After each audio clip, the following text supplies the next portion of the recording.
It's 5:05 and welcome into a Friday edition of the Carolina Journal News Hour on Charlotte's FM News Talk, 107.9 FM, WBT. I'm Nick Craig. Good morning to you. Well, we are expecting a busy day in Charlotte on Thursday, specifically in the court system, the judicial system, due to the fact that a petition to withdraw and remove Sheriff Gary McFadden from office did make its way in front of a courtroom at 10 o'clock. However, it wasn't very long before a Superior Court judge dismissed the petition to remove the Mecklenburg County Sheriff. The decision arrived at a hearing held 10 days after McFadden critics filed the legally binding petition that was filed here in North Carolina. Meanwhile, a state legislative hearing targeting McFadden's record in office is scheduled to be taking place coming up here in just a couple of weeks on January the 29th. Judge Stuart Albright wrote in a one-page order on Thursday, the court, having considered the record petitioner's verified petition and the motion, the legal authorities, and arguments of the attorneys, and having heard from the elected Mecklenburg County District Attorney, Spencer B. Merriweather, who has declined to approve the verified petition, and hearing from the Mecklenburg County Attorney, Tyrone Wade, who has also declined to approve the verified petition, it is the opinion that the respondent's motion should be granted for lack of jurisdiction, meaning the motion to dismiss was granted, again, due to lack of jurisdiction. Albright indicated in court earlier in the morning that he could not move forward without the petition having been approved from either the district attorney in Mecklenburg or the county attorney in Mecklenburg. However, it is important to note that the judge dismissed the petition without prejudice, meaning that McFadden critics could try again with a new complaint as long as 5 verified electors, aka voters, as the state law reads, would bring this forward. It could be filed once again. However, it would appear, at least according to the opinion of Judge Stuart Albright, that the DA or county attorney would have to approve the removal petition. The State House Select Committee on Oversight and Reform had scheduled a January the 22nd meeting to question McFadden about his record in office. However, that was recently moved to January the 29th, with McFadden, Merriweather, Charlotte Mayor Vi Lyles, and others all invited to attend that committee meeting and talk to lawmakers about ongoing pressure, frustration, and concerns growing in Mecklenburg County about out-of-control crime. The North Carolina House Government Ops X account, which is tied to the Oversight Committee, responded Thursday to the petition's dismissal, saying, quote, "The evidence against McFadden is stacking up, and his removal petition was dismissed. Don't worry, accountability is coming on January the 29th. Representative Brendan Jones, who is the Republican from Columbus County and is the co-chair of the Oversight Committee, said due to gross mismanagement within the Mecklenburg County Sheriff's Department, not to mention its blatant disregard for the state law, the House Oversight Committee has invited Sheriff Gary McFadden to testify on his department's failures. State Representative Carla Cunningham was one of 5 petitioners seeking McFadden's removal from office. Important to note that both McFadden and Cunningham are both Democrats, so this is somewhat of an intra-party conflict going on right now. The petition, filed January the 5th, sought McFadden's removal for attempted extortion and corruption, as well as willful misconduct and maladministration in office, alongside willful and habitual refusal to perform the duties of his office. Under North Carolina law, an elected sheriff can in fact be removed only through a court process and if allegations are proven. That filing arrived the same month that Governor Josh Stein backed Carla Cunningham's primary opponent, another Democrat named Rodney Sadler, in the Democrat primary election. We are continuing to track the progress on this. Again, the big story that we are tracking this morning as it relates to Mecklenburg County Sheriff Gary McFadden. The petition to remove him from office was almost immediately dismissed due to the fact that the Mecklenburg County District Attorney and the County Attorney did not approve of the petition that the 5 electors or 5 voters, which I'll include, it does include former members of the Mecklenburg County Sheriff's Department, including the current chief's former chief deputy and Democrat Representative Carla Cunningham. Birmingham. We will keep an eye on this, see what happens moving forward, and bring you any of the latest details as soon as we get it right here on the Carolina Journal News Hour. In some other statewide news this morning, a bipartisan task force chaired by Democrat Lieutenant Governor Rachel Hunt and Republican Senator Jim Bergen of Harnett County have released its 2025 year-end report outlining 6 recommendations aimed at increasing access to child care across the state of North Carolina. The end-of-the-year report drops as the state's child care system faces mounting pressure. According to new data from a report by the group, the North Carolina Task Force on Child Care and Early Education, 280 licensed child care providers closed between January and October of 2025. Meanwhile, federal and state-level child care subsidy grants ended in March, and in August, more licensed child care providers closed than opened across the state of North Carolina. These are some eye-popping figures. The average monthly cost for infant child care in North Carolina is over $1,000 a month, $1,021 a month, while child care for a 4-year-old averages $850. So some very significant amounts of money for child care here in North Carolina. The issue has been gaining national attention in recent weeks after the Trump administration froze federal child care subsidy fundings for 5 states and is now requiring more verification from all 50 states. This, of course, came following investigations into Minnesota's child care programs as independent journalist Nick Shirley, right around Christmas, kind of blew the lid off potential scams taking place within the state of Minnesota with illegitimate child care operations sucking down millions of dollars a year as a mix of state and federal taxpayer dollars. Governor Josh Stein said in a recent statement, "Too many families in our state can't afford to work because child care is expensive and in short supply. I look forward to working with the leaders in the government and in the private sector to turn these recommendations into results. Doing so represents a win-win-win. It gets parents the freedom to work, kids the safe start they need, and employers the workforce necessary to keep North Carolina's economy thriving."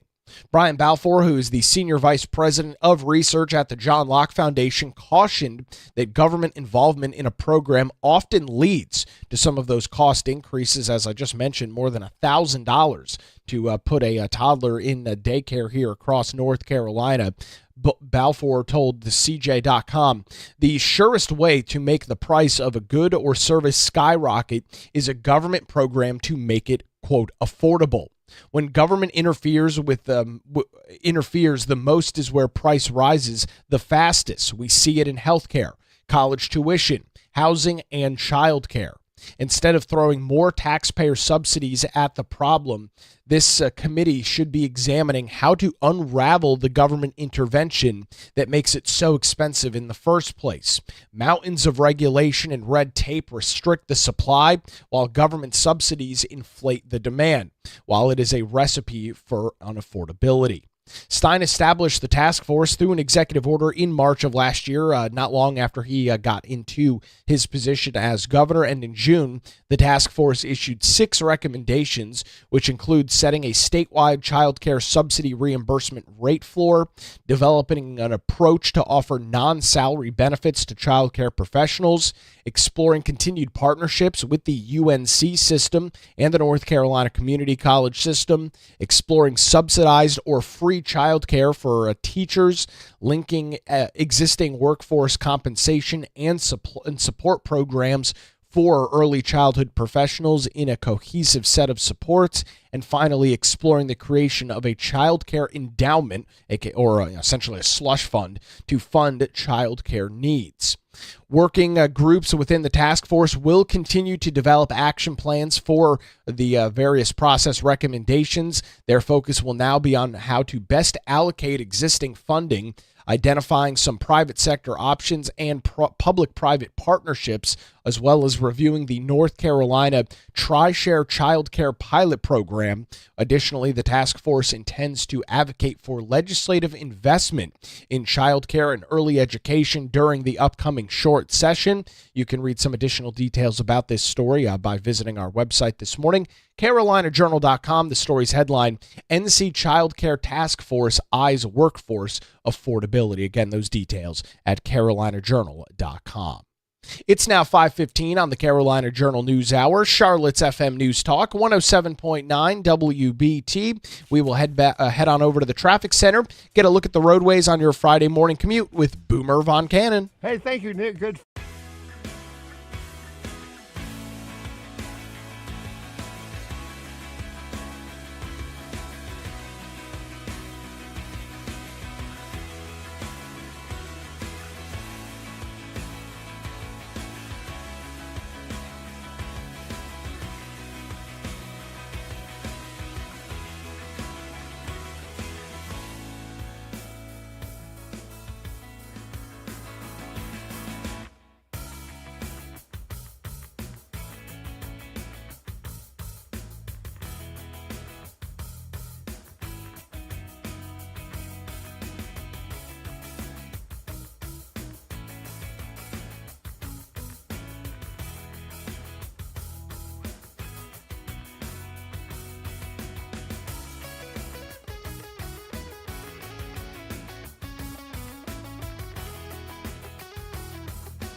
20 minutes past the hour. Welcome back to the Carolina Journal News Hour on Charlotte's FM News Talk, 107.9 FM, WBT. I'm Nick Craig. Good morning to you.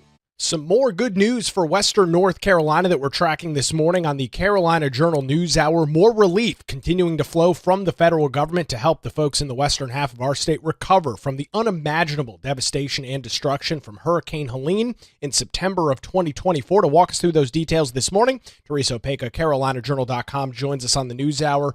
Teresa, hard to imagine and hard to believe that storm affected our state so long ago. However, there's been a lot of criticism over the last year and a half or so over funding, how quickly things are moving. What's the latest that you're tracking out of D.C.?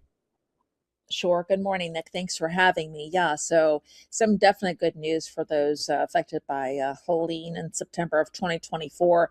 DHS Secretary Kristi Noem announced that more than $72 million in public assistance grant program reimbursements and $44.6 million in hazard mitigation grant program funds for Hurricane Helene recovery projects are on the way for Western North Carolina, which is some really, really good news. Some of the public assistance grants, just to touch on a couple of those, going to NCDOT for road and bridge repairs at more than 300 sites. That is $34.7 million. That's in Allegheny, Ashe, Avery, Buncombe, Caldwell, Henderson, Mitchell, Surry, and Watauga counties. And also, we've got $10.5 million to Asheville for portable water distribution, the repair or replacement of more than 100 fleet vehicles for the DeBrule water treatment plant repairs and also road repairs. Also, those hazard mitigation funds, they're going to include acquiring flood-prone properties in Buncombe County at the cost of $14.2 million and elevating 14 homes and approximately $2.5 million. So yeah, there's been there's more information in our article, but that is some definite good news for Western North Carolina. Things are heading in the right direction, but of course, much more is still needed. Yeah, we did get some immediate reaction to this news, including that from United States Senator Ted Budd saying that, yeah, Teresa, everything is moving in the right direction and it's good that money continues to flow, but still questioning how quickly it's happening and why really it's not happening more in a more expeditious manner. Right. And he even mentioned that in a press release that he sent out. He said he's been engaging in recent months with Homeland Security, FEMA, regarding those applications for the hazard mitigation grant program to buy out these properties that were flooded. People can't rebuild their homes. They're now in a floodplain.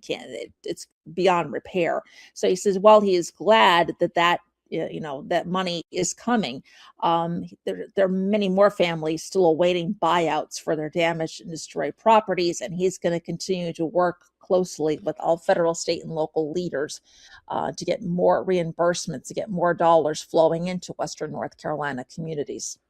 You talk about the senator working with state leaders. We did also hear some commentary Thursday from Governor Josh Stein. He seems to be in agreement with Senator Budd that things need to continue to move forward. Right. In fact, he even gave an example from a meeting they held last Friday. It was the Governor's Advisory Committee on Western North Carolina Recovery. They held that meeting in Rutherford County in Spindale. So a woman came up and said, from Swannanoa in Buncombe County, she came all the way out there and said, she's still awaiting help. Her house was destroyed to the point where it's uninhabitable. She can't live there, but she's still paying a mortgage on that property, and she just can't do anything with it. She can't sell it, can't rebuild it. She's just spending money, and she was just begging, please take it from me. Take my property, please pay for it, give me the funding, because she just simply can't do anything with it. So what Governor Stein says, after the buyouts take place, that space becomes a green space forever. So no one else will experience any of that pain in future flooding. And she's not alone. There's over 560 other homeowners who applied that are still waiting for help from the federal government. And that's why, he and Ted Budd and others say it's so imperative. Time is of the essence for these people. I mean, it's been way over a year now, and they're still waiting for that funding to come in. The governor was also in Washington, D.C. this week. He continues to request more money from the federal government. What did you learn from his travels up to D.C.? Sure. So, yeah, he requested an additional $13.5 billion in funding for Western North Carolina. He met with members of the North Carolina congressional delegation, including Bud and U.S. Senator Tom Tillis. I also see Representative Deborah Ross and others that were there as well, meeting with them. And some of the figures broken down include 1.77 billion for DOT for road repairs, also a little over 8 billion from HUD for more homeowners repairs and rebuilding of their homes, and also for some forgivable loans. That's almost 2 billion, and 540 million from the EPA to restore water infrastructure systems. So he said, in a press release that the federal government has committed just over 7 billion towards Western North Carolina's recovery since Hurricane Helene. And while they are grateful, it only represents about 12% of the storm's total damage. Typically, the federal government contributes about 50% of damage to the impacted state. He did say, and we've been saying this before as well, the longer the delay in federal funding and getting programs up and running, the worse it's going to be for recovery for those people and communities in Western North Carolina, because things become more expensive for repairing and rebuilding homes, bridges, water systems, small businesses. It's just the delay is just not, it's going to be harder for people to get back on their feet. Yeah, and the governor put out a post on social media this week as well, highlighting that 12% number currently for Helene, and did compare it to some other storms in which the federal government did cover upwards as much as 70, almost 80% of the funding. I think it is important to note, Teresa, some of the storms that the governor highlights, including Hurricane Sandy, Katrina, Matthew. Those storms are well in the rearview mirror at this point. Matthew was a decade ago, Katrina 2005, Hurricane Sandy 2012. So, yes, accurate numbers for right now, but there's no indication that the federal government is done and is not going to appropriate any more dollars moving forward. Yeah, and that is correct. I mean, obviously, this is recent, and it may not seem recent for the people who obviously have suffered through and not make an excuse for that. But as you mentioned, going back to Sandy 2012, that was well over, 10 years and going on 15 years ago. So yeah, when you're taking a look at this, it's still recent in the federal government's eyes. Things unfortunately move slowly when it comes to the federal government, but Bud and Stein and others are right to push for it, to keep pushing it, to have that at the forefront of the federal government in their, in their minds down there, to help people in Western North Carolina who still desperately need that help at this point. Yeah, and I mean, we're here in January right now, but it won't be long, Teresa, before we're talking about the 2026 Atlantic hurricane season. Fortunately, 2025, for the most part, there was a couple of tropical storms and some other tropical weather that did affect the state, but nothing major, nothing widespread. We could be potentially, and hopefully not, but could be potentially looking at another major hurricane as we get into the spring and summer months and even early fall here across the state.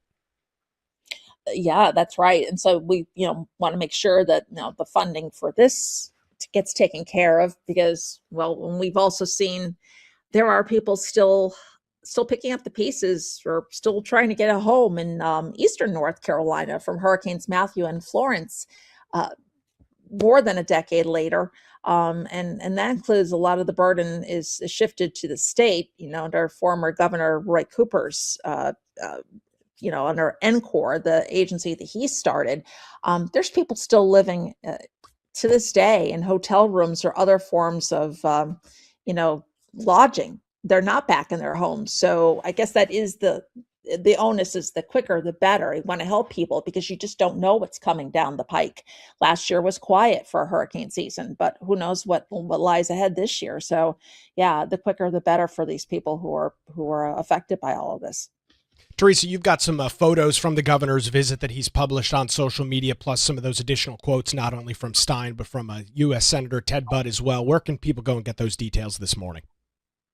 Sure, they can head on over to carolinajournal.com. We appreciate the Western North Carolina update. Teresa Opeka joins us on the Carolina Journal News Hour. Where it's now 5:30 on Charlotte's FM News Talk 107.9 WBT. Another look at the roadways on your Friday morning commute with Boomer Von Cannon. Hey, thank you, Nick. And our latest...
It's 5:37. Good Friday morning to you. Welcome back to the Carolina Journal News Hour on Charlotte's FM News Talk, 107.9 FM, WBT. I'm Nick Craig. Good morning to you. Continuing our coverage of legal proceedings against DeCarlos Brown Jr. He is the man that is accused of murdering 22-year-old Iryna Zarutska on the Charlotte light rail in late August of 2025. We've had a couple of pretty substantial updates over the last couple of weeks. To walk us through the latest this morning, Mitch Kokai from the John Locke Foundation joins us on the Carolina Journal News Hour. Mitch, a couple things we've been covering, video being released to the media, then not being released to the media. What are you tracking now as it relates to some internal investigations and continued documents from law enforcement in and around the Charlotte-Mecklenburg area? Well, the latest really has to do, Nick, with what's happening in the General Assembly related to Iryna Zarutska and looking into the facts and circumstances surrounding that case. We know that the House's Oversight Committee is interested in talking to some law enforcement and legal officials in the Charlotte area about what happened in connection with the Zarutska case and another stabbing that took place in December on the Charlotte light rail system. And so how this relates to DeCarlos Brown is that Brown and his lawyers learned on Wednesday that the DA, Spencer Merriweather, had agreed to turn over some information to lawmakers about the Zarutska case. And so DeCarlos Brown's lawyers immediately went to federal court and asked for an emergency protective order that would prevent the release or disclosure of any of the criminal investigative file in this case. Basically, they're saying that the DA is turning this over to the legislators, and the court filing suggested that might have already happened. And they said, we want to make sure that none of this information could get out because it could prejudice DeCarlos Brown's trial. Interestingly enough, as with the law enforcement recordings case, the U.S. attorney who is prosecuting Brown on a federal charge that could open him up to the death penalty, agreed with Brown that this information should not be disclosed. So Brown went to court, asked for his emergency protective order, and then within a matter of hours, the U.S. Attorney's Office filed its own document saying, yes, we agree with the defendant, DeCarlos Brown, this information should not be turned over. And so not terribly long afterward, within a day of that request coming out, the magistrate judge who's been overseeing this, David Kiesler, entered what he called a sort of a temporary order that said, yes, none of this is going to be turned over. We already had an order related to video and law enforcement recordings that blocked any release to members of the media. To the extent that any other records are outside of what's covered by that initial order, they will also be blocked from being released by either Charlotte Mecklenburg Police Department or by any legislators or legislative staff who have come into contact with any of this. So it's been an interesting development. Yeah, a little bit of a Groundhog's Day situation. We just talked last week about some of those law enforcement recordings, body cam footage, 911 tapes, things of that nature. Mitch, now focusing on this legislative hearing that's going to be taking place on the 29th. I would imagine that lawmakers obviously want to have some of this information available, as they have made it abundantly clear, specifically Representative Brendan Jones, who is the House Majority Leader. He wants to bring the officials in from Charlotte, not only the sheriff and Gary McFadden, but other folks within the Charlotte Mecklenburg County area to try and figure out what is going on within the city of Charlotte and Mecklenburg County.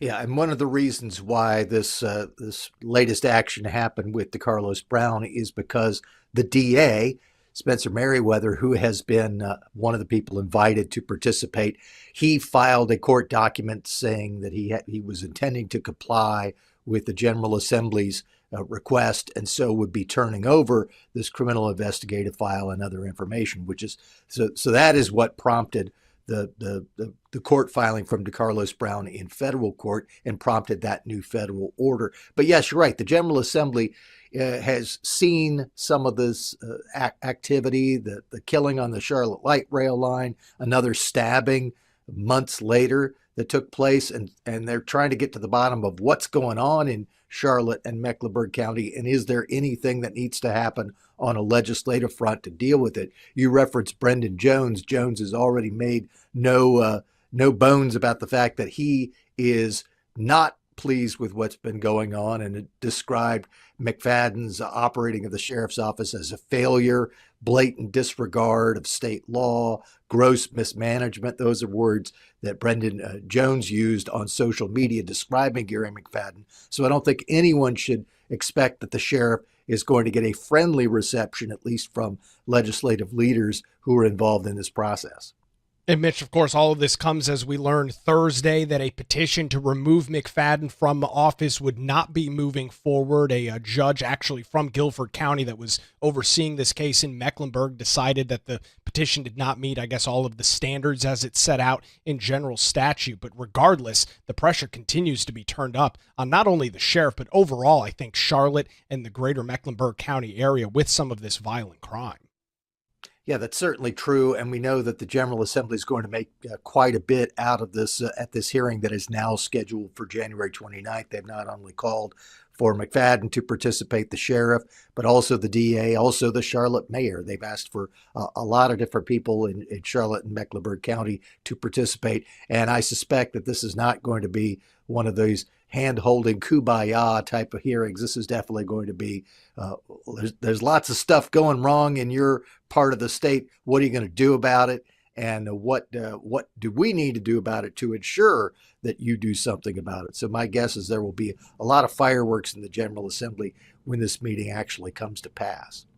Mitch, one of the things that makes the DeCarlos Brown Jr. case interesting is, I think you mentioned at the beginning, there are in fact two parallel court cases essentially going on at the same time. You've got state charges that are taking place, and then these federal charges, specifically as it relates to committing a mass act of violence or an act of terrorism on mass transportation here. And it's interesting that we see a lot of these things in the state court kind of immediately leapfrogging to federal court. We've seen that now with the request to release some video, and now with transmitting or the transmittal of some of these records to the General Assembly. It's going to be interesting to see how that plays out as this likely very lengthy legal process continues to unfold. That's true. And one of the things that is interesting is that DeCarlos Brown and his attorneys are really focusing on the federal action as the primary action in this case. That's basically what their court filings have suggested. Now, of course, murder is about one of the most serious charges that you can face, and that is a state court case. But the charge that's been filed in the federal courts is basically a murder charge, but a murder that happens in a way that changes jurisdiction from state court to federal court because of the fact that it took place on one of these transit systems that gets federal funding. And that's one of the reasons why the feds got involved. I think they also got involved because this is such a high profile case and has had national and international attention. And remember that regardless of what happens in the state courts, this federal case, because of the type of crime that it is, could open DeCarlos Brown Jr. up to the possibility of the death penalty, which is another reason why it's interesting that Brown and his attorneys have been so interested in jumping to federal court to get action to block the release of the recordings, to block the release of the criminal investigative file. This is despite the fact that this federal charge that he's facing could open him up to the prospect of the death penalty if he's convicted. And Mitch, one of the arguments that we saw going back to a story we followed last week with WSOC television trying to get access to some of the 911 tapes and some of the potential video cameras or body cams that law enforcement was wearing the night of the murder, they made the argument that what the DeCarlos Brown Jr. and his legal team was doing was essentially superseding state court. They made this argument that there is a separation and there should be between state and federal court.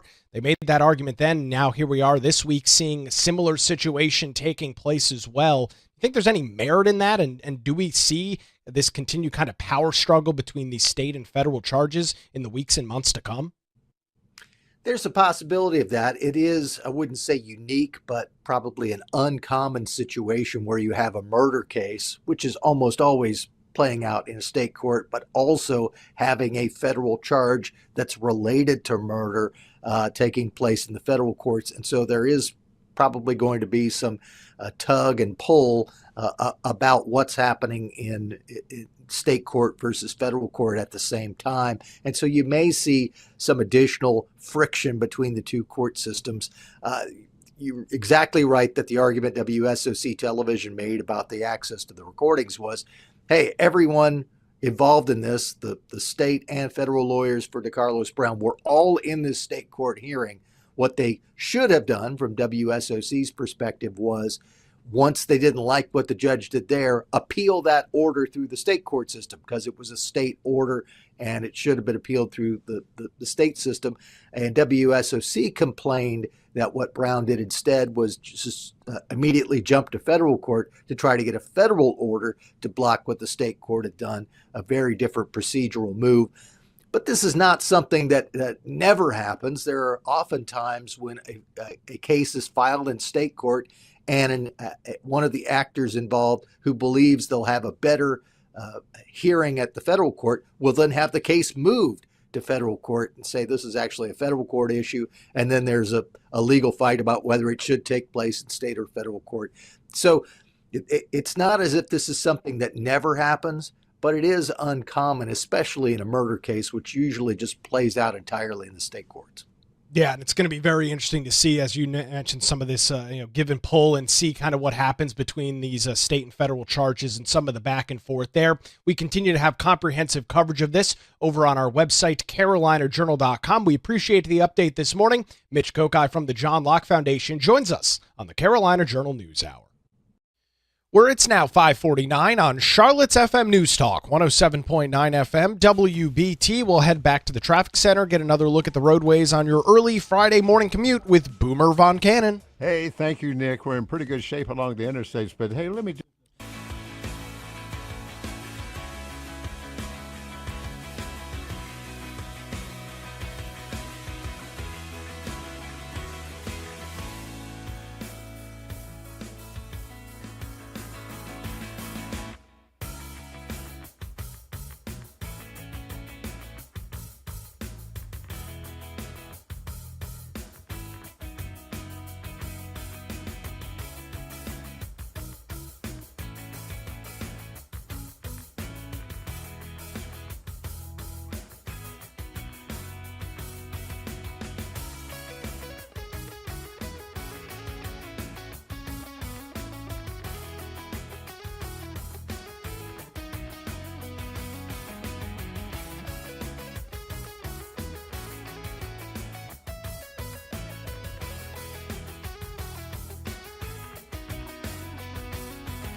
It's 5:54. Good morning to you. Welcome back to the Carolina Journal News Hour. Charlotte's FM News Talk, 107.9 FM, WBT. We've got some really great news to pass along out of Western North Carolina this morning. More relief is on the way from Washington, D.C. to the western half of our state. Of course, this all relates to Hurricane Helene, which affected North and South Carolina, many states, I should say, up and down the eastern seaboard in September of 2024. Department of Homeland Security Secretary Kristi Noem announced this week that more than $72 million in what are known as Public Assistance Grant Program reimbursements and $44.6 million in Hazard Mitigation Grant programs for Hurricane Helene will be distributed to the state of North Carolina. Those funds are aimed at protecting Western North Carolina from future flooding and storm damage. U.S. Senator Ted Budd, the Republican from North Carolina who has been clashing with Kristi Noem and other individuals within the Trump administration over delays and lack of funding in Western North Carolina, said in a press release, "Ever since Hurricane Helene devastated the lives of more than 500,000 North Carolinians, I have been working nonstop to obtain federal approval for federal relief funding necessary to rebuild Western North Carolina. In recent months, I've engaged extensively with the Department of Homeland Security and FEMA regarding applications under the Hazard Mitigation Grant Program. I am glad today that in addition to another tranche of public assistance funding totaling over $72 million, Secretary Noem has approved $44.6 million in grants for projects under the Hazard Mitigation Grant Program." Senator Budd continued by saying, while this is another promised step in the right direction, there are still families awaiting buyouts from their damaged or destroyed properties. As I have said with the public assistance programs, I pledged that I will continue to work closely with all federal, state, and local leaders to continue to identify projects that qualify for federal reimbursement. And I will be in constant contact with FEMA to get those dollars to Western North Carolina communities. Governor Stein also spent part of the week in Washington, D.C., meeting with portions of North Carolina's congressional delegation, continuing to ask for more money, more public assistance for Western North Carolina, asking for $1.77 billion from the United States Department of Transportation, that's USDOT, for road repairs, $8.37 billion from HUD to support more home ownership and repairing and rebuilding of homes, $1.99 billion with a B from FEMA in forgivable loans to help local governments stay afloat as recovery continues to be a major financial burden for many of these small governments, and $540 million from the EPA to restore water infrastructure systems. In all, that ask is nearly $13.5 billion as we continue to watch money, unfortunately, trickle in from Washington, D.C. You can read some additional coverage on that this morning over on our website, carolinajournal.com. The headline story, $116 million in Helene aid coming. That's going to do it for a Friday edition of the Carolina Journal News Hour. WBT News is next, followed by Good Morning BT. We're back with you Monday morning, 5 to 6, right here on Charlotte's FM News Talk, 107.9 WBT.